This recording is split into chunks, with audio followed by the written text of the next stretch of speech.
Now, the Roma Wine Company of Fresno, California presents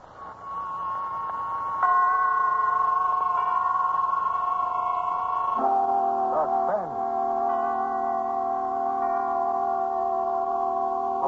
Tonight, Roma Wines bring you a play of Suspense and Smile, starring William Bendix and Alan Jocelyn.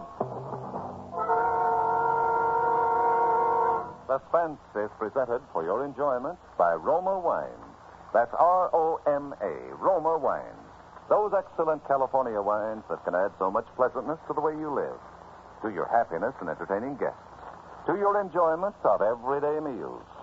Yes, right now a glassful would be very pleasant, as Roma Wines bring you a remarkable tale of suspense. And with Raymond Chandler's satirical suspense tale, Pearls Are a Nuisance. And with the performances of William Bendix and Alan Jocelyn, Roma Wines hope indeed to keep you in suspense. It's quite true I wasn't doing anything that morning except looking at a blank sheet of paper in my typewriter and thinking about writing a letter. It's also quite true that I don't have a great deal to do any morning, but I like not doing anything. It gives me something to do. And I don't like telephone calls that interfere with it. That's why I have two telephones, one a public phone that I can ignore, and the other a private phone, which I'd better answer if I know what's good for me, and I do. What did you say, darling? Oh, I said good morning, dear. How are you, darling? Busy? Yes and no. Mostly no. Why?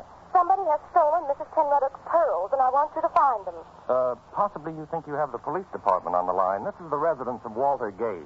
Walter Gage speaking. If you aren't out here in less than half an hour, you'll receive a small parcel by registered mail containing a diamond engagement ring. I'll tell Mr. Gage when he comes in.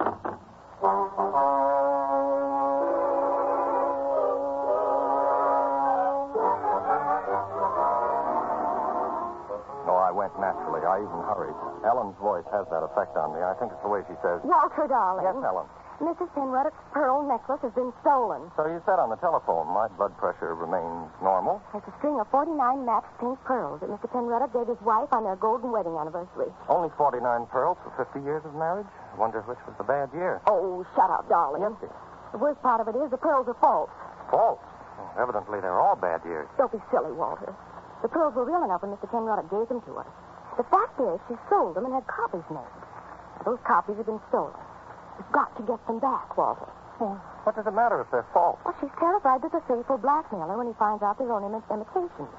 If Mr. Penruddock ever hears that she sold the original... I begin to see what might be described as daylight.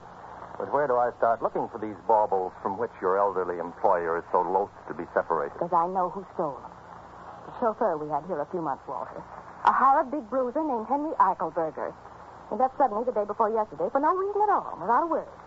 I'm sure he stole the pearls. How big did you say he is? About 6 feet. In that case. 3. 3? 6'3"? 3. I'm sure he didn't take them, dear. Couldn't have. He tried to kiss me once, Walter. Oh, he did. Tried to kiss you, huh? Where is this big slab of meat, darling? Here's the address he gave me when he first came here to work. Sounds like an unpleasant neighborhood. Not half as unpleasant as it'll be for Eichelberger when I arrive. Tried to kiss you, did he? The pearls are the important thing, Walter. And be careful. He's 6'3", remember? No, I find it difficult to forget.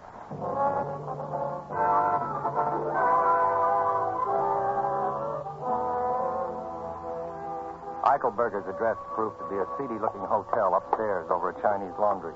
At the head of the stairs, the door marked manager. I rang the bell. Pull up, Bud. Roll. I'm not inquiring for a room. I'm looking for one Henry Eichelberger, whom I'm informed lives here.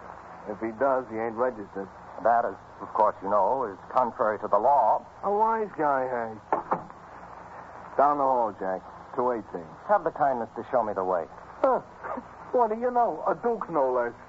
Okay, your lordship. Pick up your feet, eh? This is it. He's out. Have the goodness to unlock the door. I wish to go in and wait for this Eichelberger. In a pig's valise. Who do you think you are, Jake boy? I wouldn't call me names if I were you. You wouldn't, hey? Well, that just shows the difference between you and me, because I would. You want to make something out of it, hey? Yes. What? Oh. Hey, that wasn't fair. You got 20 years on me, hey? Well, open the door, hey? I have no time to argue with you. $1. $2, and I won't even tell Eichelberger when he comes in, hey? That is a deal. Brother, you can hit. I'll say that for you, hey? Thanks, hey. Here's your money. If you hear any noises later on, ignore them. If there's any damage, it'll be paid for generously. I hope you know what you're doing, hey?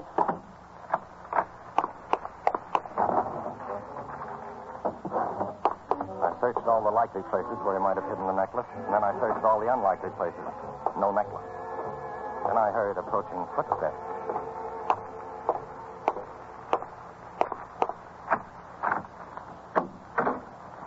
How did you get in here, Sonny? The explanation of that can wait. I'm looking for one Henry Eichelberger. Are you he? It's you, a real comedian. Wait till I loosen my belt before you make me laugh. My name's Gage, Walter Gage. Are you Eichelberger? Give me a nickel and I'll tell you. I'm the fiancé of Miss Ellen McIntosh. I'm informed that you tried to kiss her. What do you mean, tried? I hit him rather severely on the left eye. Then the right. And I gave him a crushing uppercut to the jaw. He looked at me with an air of patient resignation and then hit me.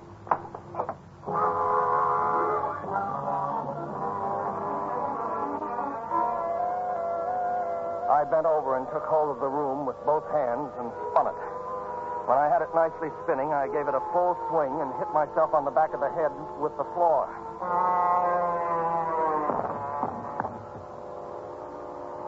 I believe I lost consciousness at about this point. At any rate, I was no longer aware of the time of day.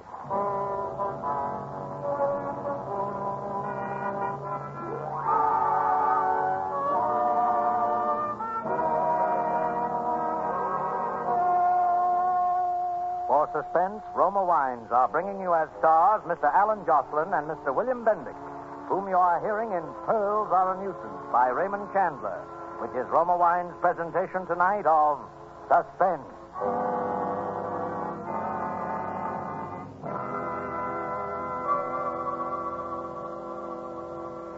Between the acts of Suspense, this is Truman Bradley for Roma Wines. We quote now a brief word from the famous hostess, Elsa Maxwell. The delicious flavor of tender broiled chicken, the succulence of spring lamb garnished with mint leaves, deserves the matchless flavor complement of Roma California Sauterne.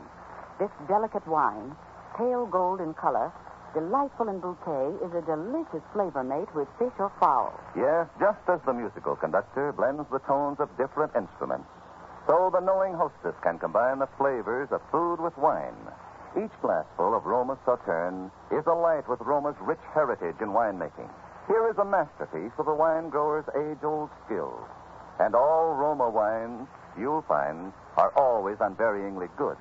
The result of carefully selected grapes, picked at the peak of perfection in sunny California's choicest vineyards, and gently pressed. Then the natural juices are stored and guided with the ancient skill of Roma wineries to full goodness. Roma wines do not vary, are always high in quality, yet cost only pennies a glass. More Americans enjoy Roma than any other wines. R-O-M-A, Roma wines. And now Roma Wines bring back to our Hollywood soundstage William Bendick as J. Henry Eichelberger and Alan Jocelyn as Walter Gage in Pearls Are a Nuisance, a muscular drama replete with situations well calculated to keep you in suspense.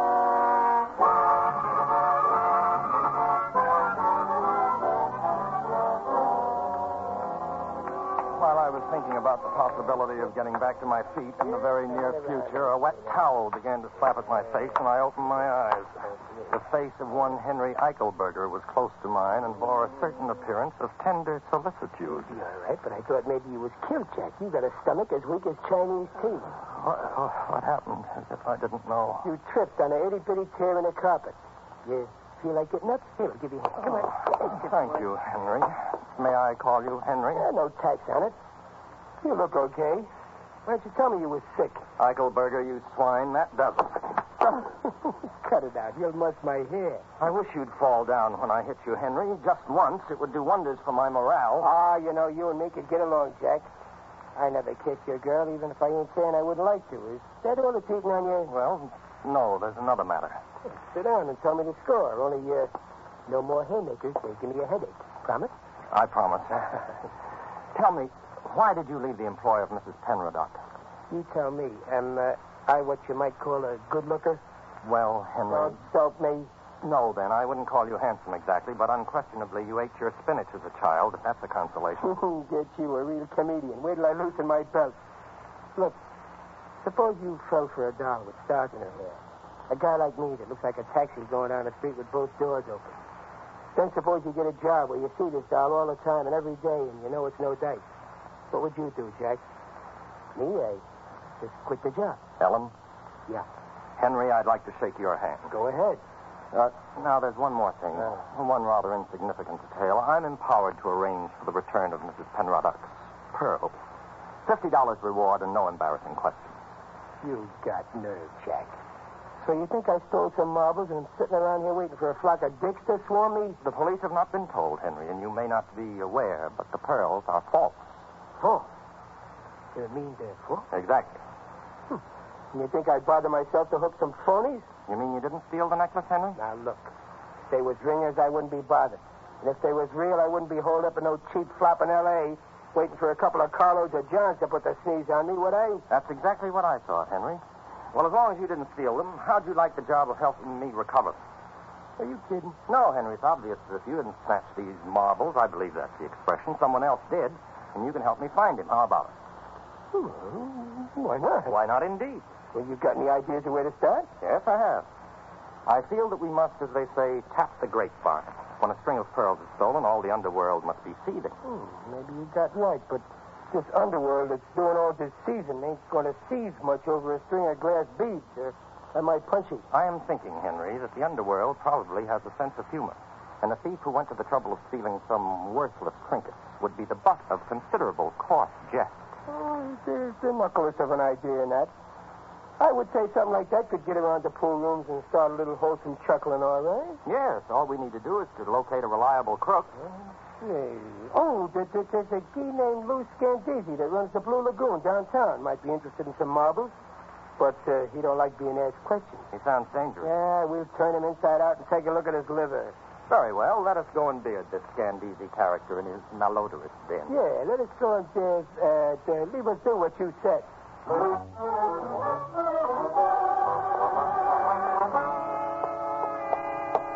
Mr. Scandisi's Blue Lagoon wasn't difficult to find. It was a rather soiled establishment bathed in an unpleasant blue light. Henry and I went to a small, dim dining room to a door marked private. You Scandisi? Huh? Who wants it to know? Me and my friend here want to talk to you. So? Talk. I'm listening. It's about some pearls. 49. Is that right, Walter? Quite right, Henry. A pearl necklace that somebody hoisted. Go on and get out before I have you thrown out. You do what? I'll do nothing. That's better, doughface. What about them pearls? Well, I don't think I heard about it. Try to remember. Maybe if I pulled off one of your ears, it might help. Henry, you seem to be doing all the work. Do you think that's quite fair? Well, okay, you work them over. These fat guys bruise something lovely. Oh, take it easy. I ain't heard nothing. You guys insurance men, huh? Now you're cooking with helium, doughface. Well, what insurance company you boys work for? Give him our card, Walter. This is my personal card. It has my phone number on it. Yeah. Okay. You may be surprised. You may get a call. What do you think, Walter? You think this muzzler is leveling with us? I dare say he wouldn't be above telling us an untruth.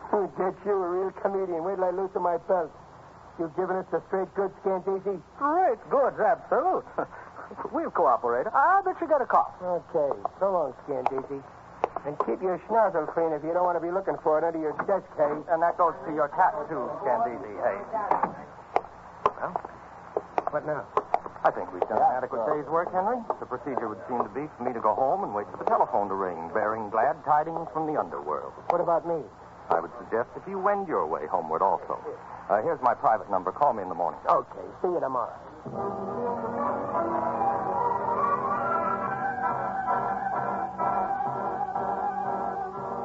I went home and waited for the phone to ring. I must have fallen asleep after a while. It was quite dark when the call came through. Well, here goes. Walter Gage speaking, Acme Insurance Company. When did you become an insurance company? Oh, it's you, Ellen. Why didn't you call on the private phone? Oh, I didn't have the number handy. You haven't found the pearls yet. How'd you know? We just got a telephone call. From whom? He wouldn't say. All he said was he heard from somebody named Stan something. Stan Beasy? And that's it. That we were looking for the pearls. Has he found out the pearls are false? No. And I didn't tell him. All right, don't worry. We have an idea how to get them back. We? Who's we? Henry and me. Henry? Henry who? Heidelberger. I've hired him to help me find the pearls. Are you out of your mind? Didn't Henry take the pearls? Of course not. He only left because he was in love with you. Oh, Walter, that big brute. How could you say such a thing? Ellen, I thought you'd be flattered. Flattered? I never want to speak to you again, Walter Gage. Goodbye. Ellen. Oh. Women, I sometimes wonder. Hello, honey. I'm so glad you called back. Listen, darling. Who you calling honey, sweetheart? Who's this? Never mind. Your name Gage? Yes? A guy named Scandisi says you're looking for some oyster fruit. A frail named McIntosh says you're the guy to talk to. Possibly. Well, I got 49 of them, pal. Pink ones. $5,000 is the price. Oh, that's absurd. Those pearls happen to be false. Quit your kidding. You heard me. 5 G's. I'll give you tomorrow afternoon to scrape it together. Then I'll call you and let you know where to meet me.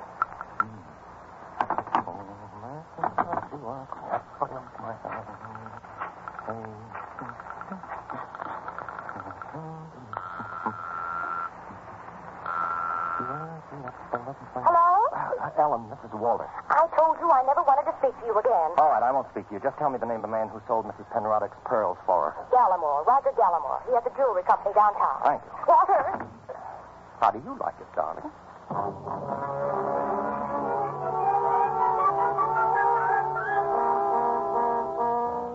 I was beginning to see the light the next morning, and I went to see this Mr. Gallimore. He was a tall, pink man of about 70, and he listened to my narrative of the events with considerable interest. 5,000 seems like a good deal for a string of false pearls. Yes, indeedy. And you know what I think, Mr. Gallimore? What, Mr. Gage? I believe that the pearls are in fact real. You're a very old friend of Mrs. Penroddick. Perhaps even a childhood sweetheart. When she gave you the pearls to sell, you didn't sell them, Mr. Gallimore. Instead, you gave her $20,000 of your own money and returned the pearls to her, pretending they were imitations of the original necklace. Son, you think a lot smarter than you talk. I try very hard, Mr. Gallimore. And I'm correct? Embarrassingly so, Mr. Gage. Pearls are real. Now, what would you like me to do? Give me $5,000 with which to get them back.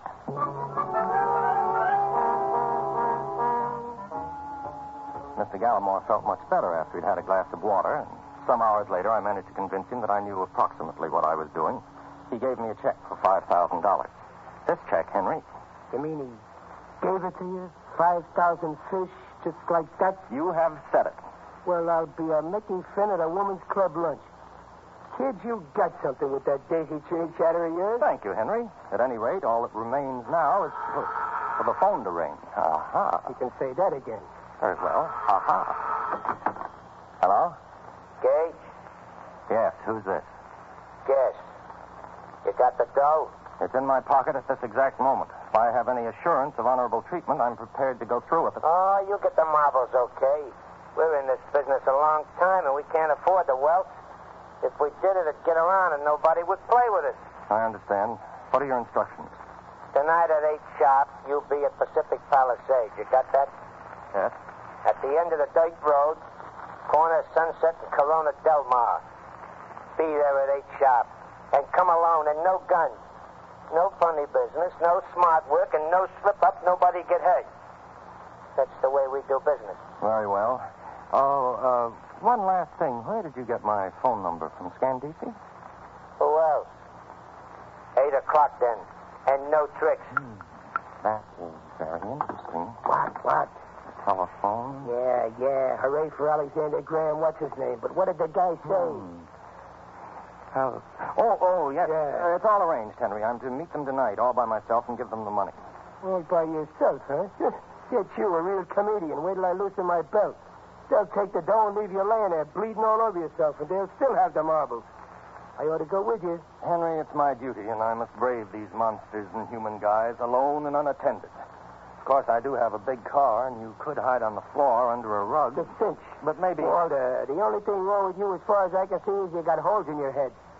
All I'm trying to do is keep you from getting another one. I'm going with you. So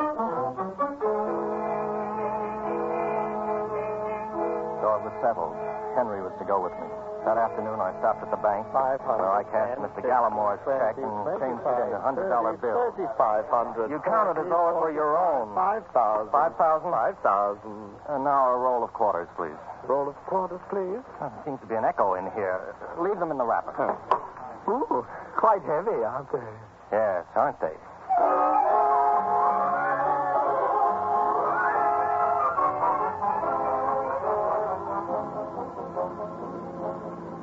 Late that evening, I found myself out on the Pacific Palisades with Henry Eichelberger, boy, in the back of the car.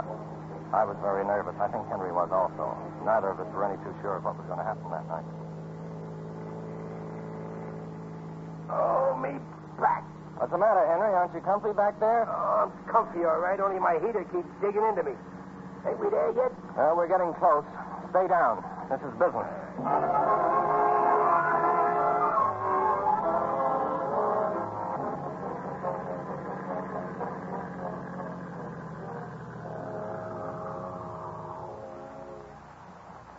This is the end of the line, Henry. Be careful. They're probably watching me. Okay. What's that? It's me, Walter. My gun is breaking my back. Well, stop sitting on it. I did. Anything stirring? No, keep quiet. I'll make like a little mousey.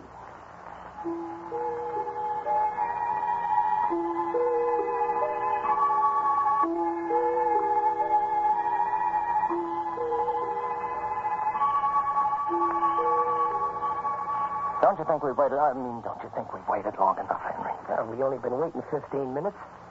You sure this is the place? Yes, of course. Well, let's get out of the car and see if anybody shoots at us. Then we'll know if somebody's around. Well, that seems to be the difficult way of finding out, but let's try it. I personally feel sure that there's no one here but you and I.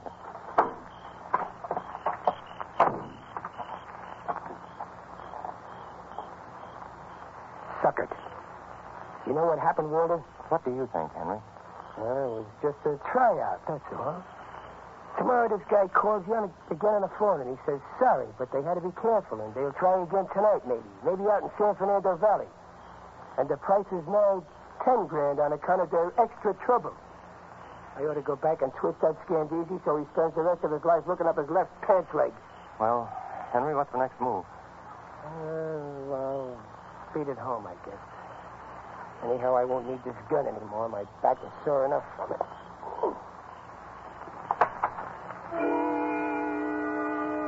We stood there and looked at one another, Henry and I.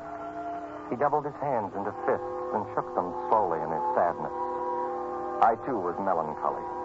In the brief time I'd known Henry, I'd grown very fond of him. Yeah, that's it, all right. Nothing else to do but beat it on home. That's all is left to us. I took my right hand out of my pocket. I have large hands. In my right hand nestled the roll of quarters I'd gotten from the bank that morning. My hand made a large and heavy fist around them. Henry didn't notice. What are you looking at me so funny for, Walter? I just wanted to say good night, Henry. You had 2 strikes on me. Well, this is the big one. I don't get it. He got it then. My fist with nearly a pound of metal in it caught him squarely on the jaw. For a moment, he wavered back and forth on his feet, and then... Henry Eichelberger lay motionless on the ground, as limp as a rubber glove.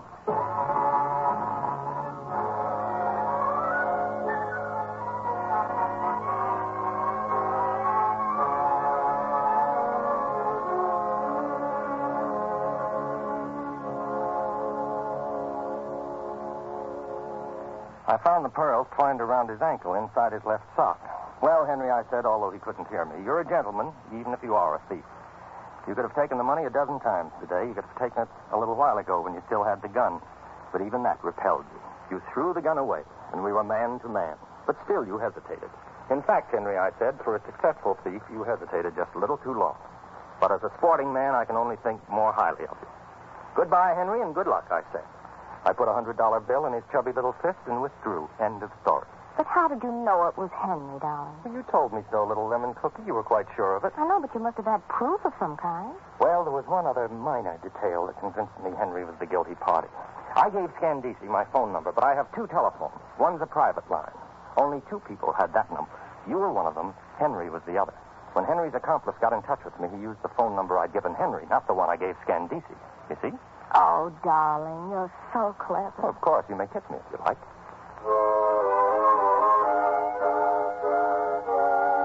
A few months after Ellen and I were married, we received a letter postmarked Honolulu.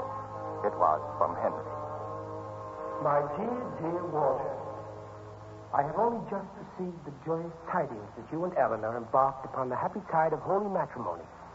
I am so glad for you. I often think of you, Walter, particularly with an overwhelming curiosity as to what it was you struck me with that night. Ah, well, I dare say it can only be conjecture on my part now. A hammer, perhaps.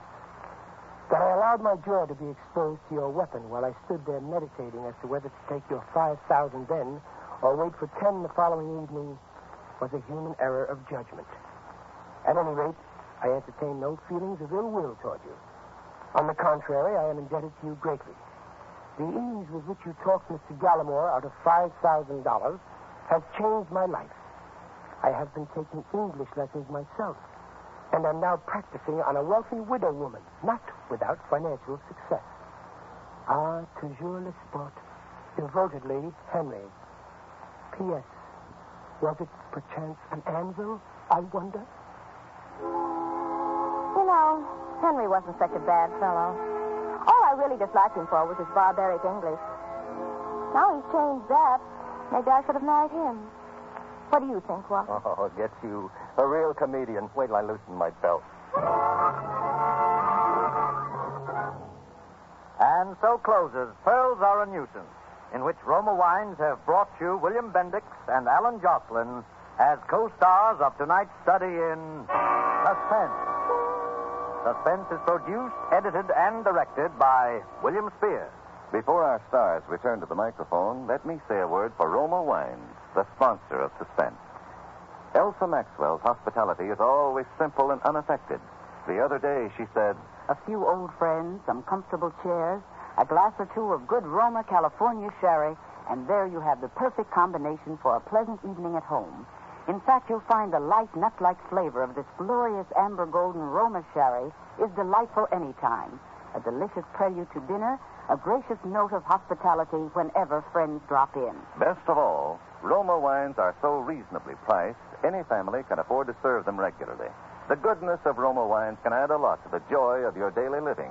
Always delightful, all quality, yet cost only pennies a glass. And the next time you use vermouth, sweet or dry, use Roma vermouth.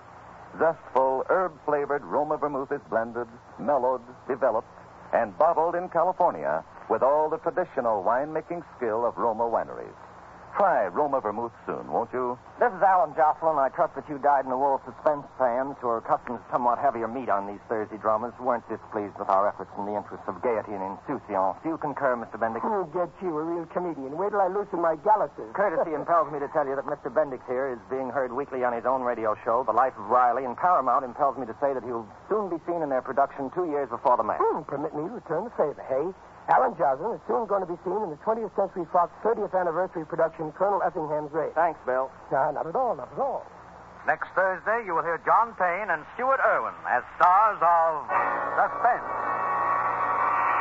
Presented by Roma Wines, R-O-M-A, made in California for enjoyment throughout the world.